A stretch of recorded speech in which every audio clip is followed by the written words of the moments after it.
out of white oak, which is what they had around here more, especially in the wheat field. They had a lot of that.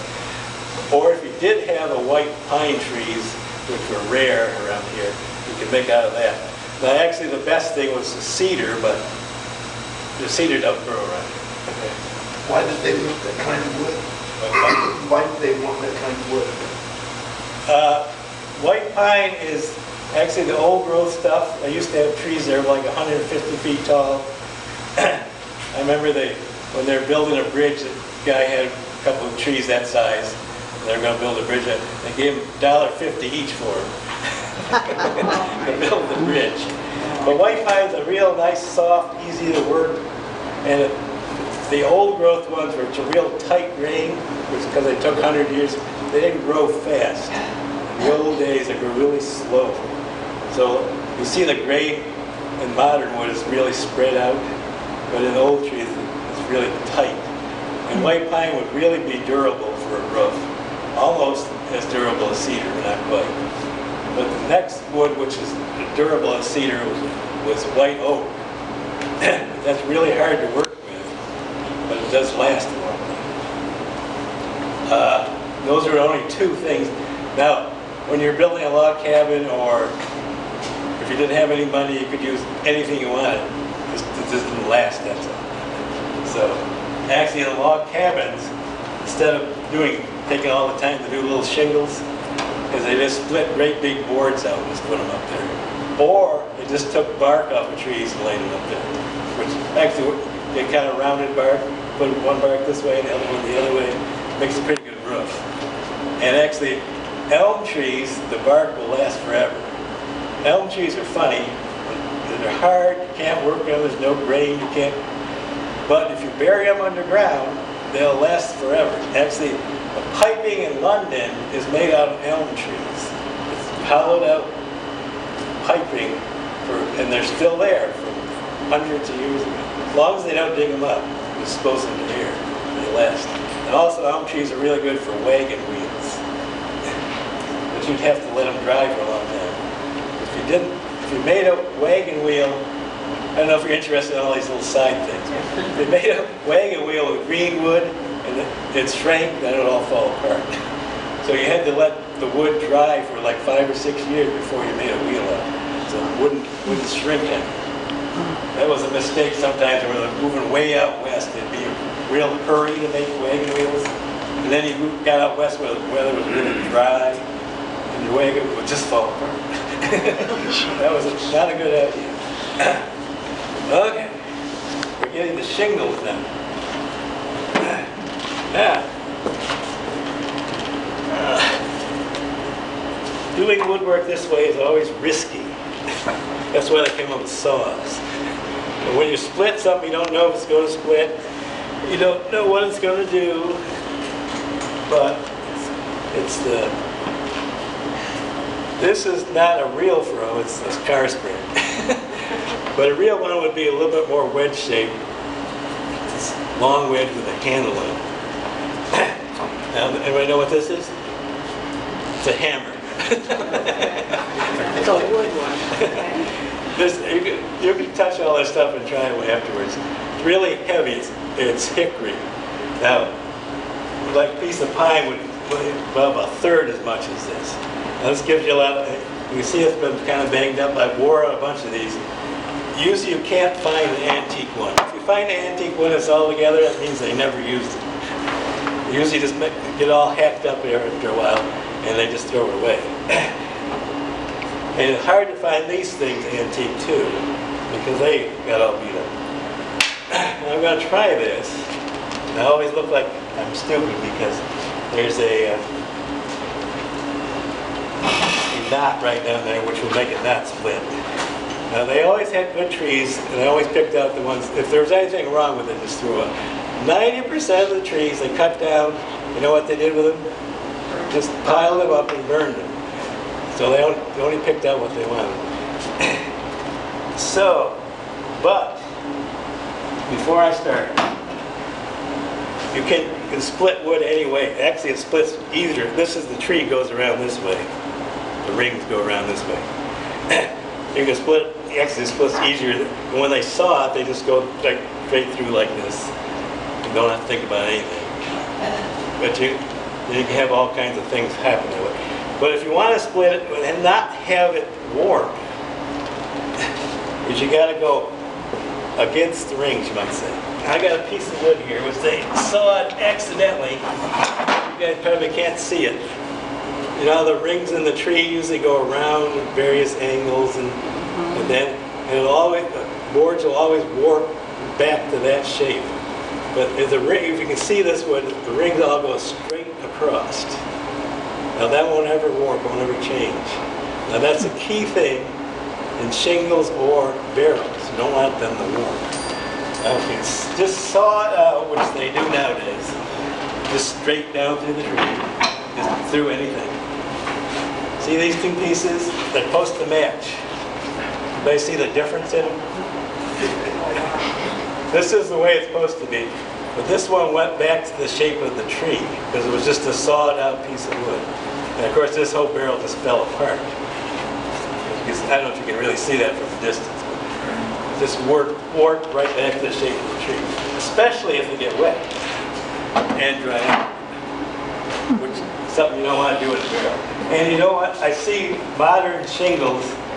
Now cedar is the one thing, it doesn't matter how you cut it, it's never going to move. But any other, they do yellow pine shingles and treat them with nowadays. And once in a while you'll see the shingles curl right up on the roof. I really hate to see that. But that's from being sawed up. Now, we take this, it's called a fro. It's called a what? Fro, like to and fro. Because as you get this down in there, instead of keeping a hammer, you can pull on the handle. And if it's a good split, that's how I made all my shingle. You get it down in there, you can pop it right off. If it's a good piece of wood without a knot in it. I'm going to, I hate to get this thing stuck in here. I'm going to try it anyway. I can tell the way it's hitting, it's not going to go. But I will try it. There you go. Take this. There you would have a rather rough piece of wood. Now they, especially I think around the wheat field where they had there's a lot of white oak trees up here. And what farmers did, instead of just burning them, actually they're hard to burn anyway, is have a rough piece of wood like this that look like it's useful or anything. I make cutting boards out of it. Well, actually, they what? For a swing. For a swing, you said? Yeah. The seat for a swing. Oh, a seat? Oh, well, no. Well, actually, they were longer. They were long as a barrel. They'd have a rough piece of wood like this. They'd sell them by the gross. They'd send them all over the world. Because especially England, they had run out of trees over there. And they send these rough, just like this, all over, bigger, probably the length of a barrel, for what they call staves. And they'd send them all over the world, and coopers would make barrels all over the world. Especially places like the Caribbean, where they didn't have any kind of trees like that, where they had sugar plantations, they had to make barrels for their sugar and stuff. And England ran out of trees. So that was the thing that farmers around here would just have rough pieces like this. They want to leave them thick and rough too. And the time they shipped them someplace, they would be dried out too. You don't want to make a barrel with something that's wet. Okay? Now, to get this, going back to the barn building, this is the same axe as that big one. Doesn't really look like it. I mean, it does look like it. If you notice how that axe lays flat on the table, because the one side is perfectly flat, and it's only sharpened on this edge here. That's so you can go down, make a perfectly flat cut down through. Now this principle of hewing is always the same, except with a tree you'd have to use a straight axe and make the cuts I'm going to make with a big axe, but I'm going to make it with this. It's good at what's called scores. ripping your floor off. I'm used to doing this outside. And then you split off between the scores. Yeah, that makes a nice mess. So. But anyway, I'll just do one more time, so I'll make too much. You know, notice these little marks like this, which would be bigger marks. You make them real close together, which usually on a big log was only like 4 inches apart or something. Because then you split them off. That's why you have all those little marks left in there. But you do all those little things because you can't split the whole thing at once. You just do little sections at a time. It also keeps it straight. You put a chalk line. They didn't have chalk, but they had charcoal. Put a chalk line on it, which was another thing that you use the plumb bob line for. You notice this glue that you just take that. Everybody knows how that works, right? It's a stretch. Everybody know that or not? Teach us. Just take chalk, get this all chalky. Take it, touch it straight, as taut as you can, then snap it and make a perfectly straight line. Now there's marks like that in the pyramids that are still there in the inside where they marked it for square. They're still in the, they get weathered off on the inside. You know, they have laser things now that make straight line, but all you have to do is a piece of string and some chalk is to make a straight line. I have a question. What year does the throw date to? The what? What year does your throw date to? This was from a 1973 Plymouth. Spring. Yeah, this is just a car spring that I took. That's why it has a slight curve to it. It's really good steel. You can see where I was beating on it. But the ones they made looked like this, but they were more wedgy, a little more thicker, so you get it. This is a baseball bat. Were the settlers able to easily bring their tools across the ocean? If that's what their profession was, yeah. Farmers didn't bring their tools, except a few essential ones. This was one of the essential ones that most every farmer, most everybody had. It's called a draw knife. Now, after you get this squared off a little bit, then you start making most anything you want. You can make a shingle, you can make a stave, those real claw-footed table leg things. They just roughed them out with this. This is an infinitely adjustable plane. Now this is a shaving horse. I can't remember the Nickelbach, some German people there. Yeah. This was actually a European style. The English style just had looked like a ladder across there.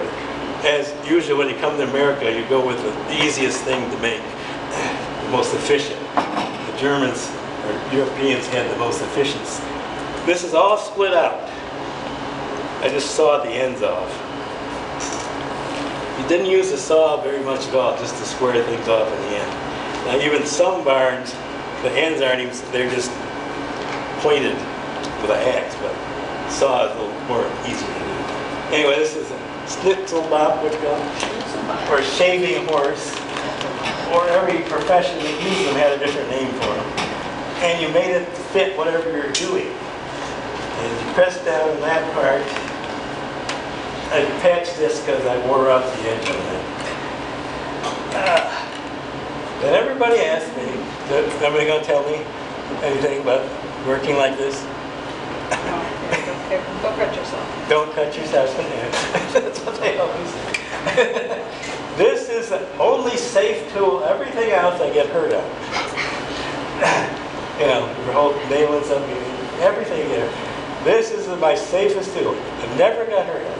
You have your hands here, and actually there are probably some people who can get their arms back far enough to cut it. But normal people can't get their arms back far enough. And you just keep everything out of the way. You can just start making a mess. Letting the chips fall with you. And you can make anything you want. Now, every farmer had one of these, made one of these. This is one thing that somebody could bring on the ship with them. It wasn't that big, and it was very handy. That and just a regular knife. That's called what again? Draw knife. Draw knife. You draw it. And the thing that they always tell you in Boy Scouts, don't cut toward yourself. And it works for it. Axes are very dangerous.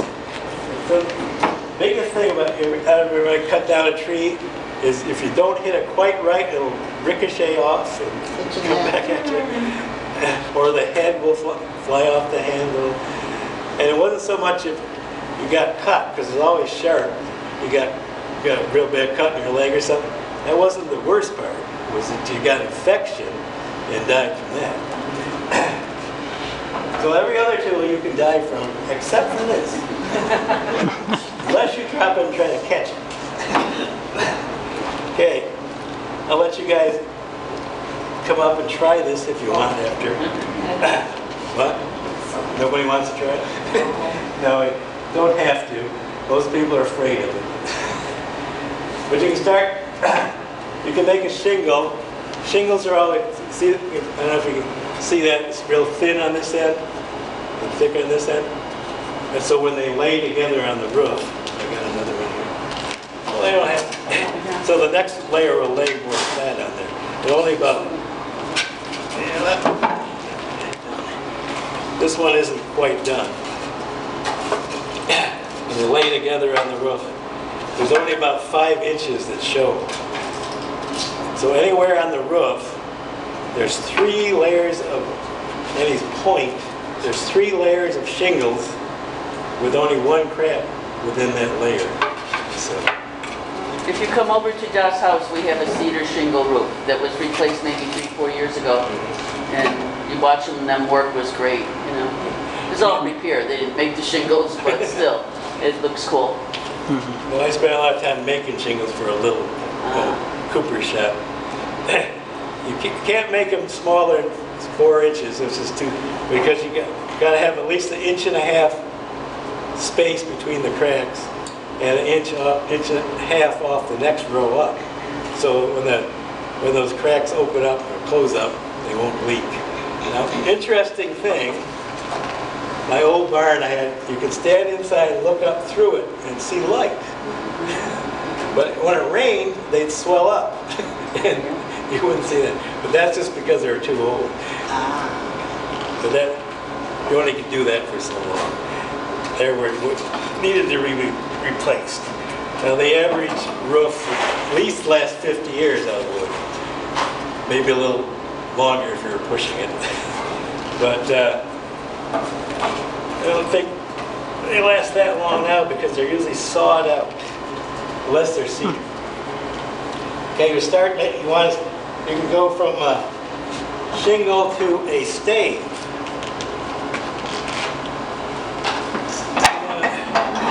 Make something that looks like this. You can get the outside curved off with just the straight one. So how do you think you get the inside? Oh, that's in there. You have a draw knife that's better.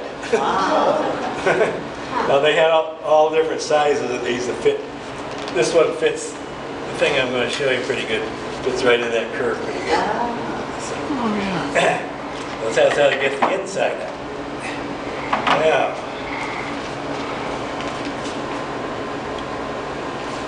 I get lost after a while here. Anyway, you want to get a whole bunch of these staves made. Now the key to making these staves, now there's 2 pieces of white, red oak here. They're from the same log. One is split out the way I showed you. Other is just sawed out. You can kind of look at them when you get closer. I don't know if you can see that from a distance. Can you see the little specks on that? Yeah. You see furniture, oak furniture has that kind of little specks in it. I don't know what to call them. Those are the good kind of furniture. It won't warp on you. Best made stuff, all kind of stuff. Sometimes they just put a veneer on, but that's different. This will eventually warp one way or another. This won't ever. And another tricky thing about red oak, probably just take my word for it, I usually bring a glass. you could blow in this end of it and have this in a glass of water, and the air will come through. That's the only piece of wood you can do that with. Red oak? Red oak. Now somebody made a deal. They always made liquid barrel containers out of white oak because it's more or less pretty much waterproof and durable and all kind of stuff. And anybody sell or buy anything in that. But some reason somebody gypped somebody on some barrels, and they were, I can't remember if it was turpentine or alcohol, but one of the things is very flammable. And they had a whole shipload of it going over to Europe from here in red oak barrels. Now, about halfway over, the ship disappeared. Now, this was thing to make a good CSI thing on TV. They had to figure out how come the ship just disappeared. And they went looking for some remnants of it, getting some evidence, because the whole thing blew up. Because evidently, the red oak barrels they used were porous enough that they didn't leak the liquid, but the fumes came out through them. It filled the whole ship, and somebody lit a candle or a match, and the whole ship was full of this fumes, and it just blew up. So that's where somebody gypped somebody and the wrong kind of barrels for that. But around here, red oak barrels were really made a lot for flour. That was a big business, actually. Getting back to the States. Now, everybody thinks you glue buckets, barrels together, or put something in the seams so they don't leak. Never that. It's just they fit so tight and flat together, there's no space to leak. That makes any sense to you. Now you can see these are wider one end than the other, so you have a cone shape so you can wedge it.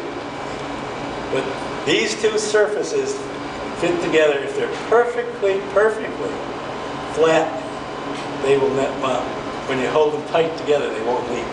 Now to get them perfectly flat, you can't do that.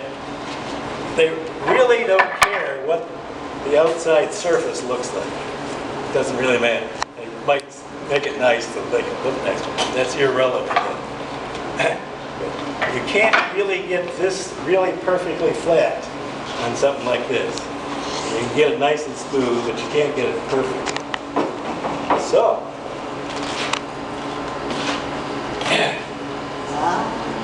this is actually a plane which you're supposed to use. This is about the biggest ones they make. Supposed to have a handle, supposed to use it this way to make an edge of a board really flat. Because if you have a little thing, it goes in the ways, but this thing keeps it flat all the way.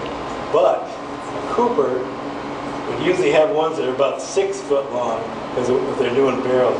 But this one just perfectly fits my purpose. As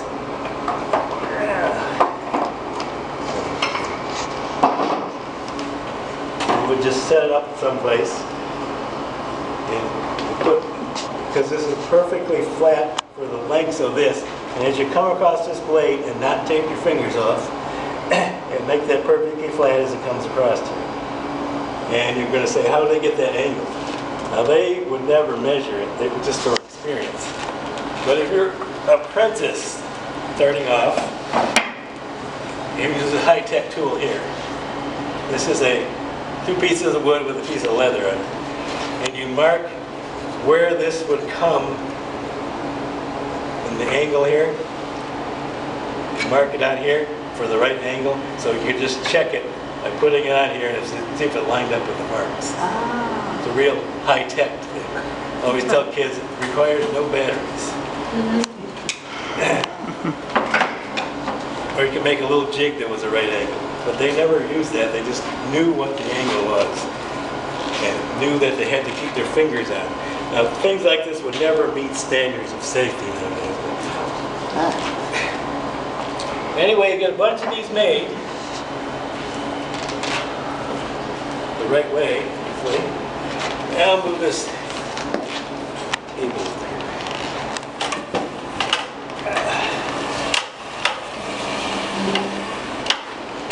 All all my stuff is made to set in the mud or something, so it's not real even. A real cooper can do this. Something. Could you move it a little bit? You guys can all come up afterwards and look at these things closer. I'm kind of far away back there. Anybody know what this thing is? Besides a piece of metal. Device. It's not, Well, it's not called a device. it's a hold clamp. It's a hold fast. Sometimes hear that in the Bible. It's a, before they invented screws or vices or any of the things that have clamps. Well, I think this is very handy actually if you're working on something. You have your wood, you want to work on it. You usually didn't use this for coopering, but just any kind of wood you want to work on, holding it still. And you put it here and it doesn't do nothing, right? But, take your hammer, hit it. Try to move that now, you can't move it. You can work on it, carve it, do whatever you want with it. But then, usually if you clamp something down or put it in a vise, you got to loosen it up and screw it back, right? So how do you think you get this out of here? What? Well, no. You could, but it wouldn't work. Now it looks like don't have to have it on something that has you can reach through. You actually have it on a log or something. You hit it on the back side, that comes loose. It's called a hold fast. So I think when I want to work on something, keep moving it around, flipping it over or something, it's very handy instead of unscrewing something. But anyway, that's just something else. So we're, say something? Am I boring you guys? Anyway, you get a real cooper, which I'm not, can do this with a barrel, which is tall.